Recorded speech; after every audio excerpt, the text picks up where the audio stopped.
your print on resin-coated photo paper or white inkjet film, a JetMaster acrylic plate in the correct size for your image, an alignment frame, squeegee, cutting tool and desk stand for the finished product.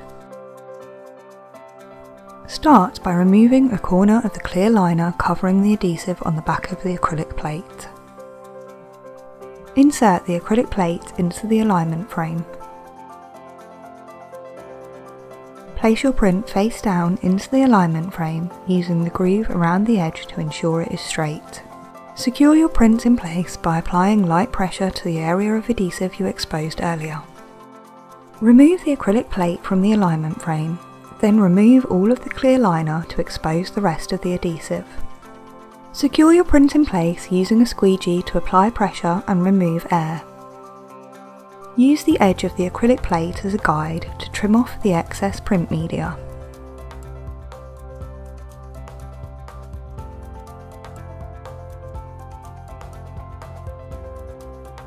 Remove the protective paper liner from the front of the acrylic plate and place it into the desk stand ready for display.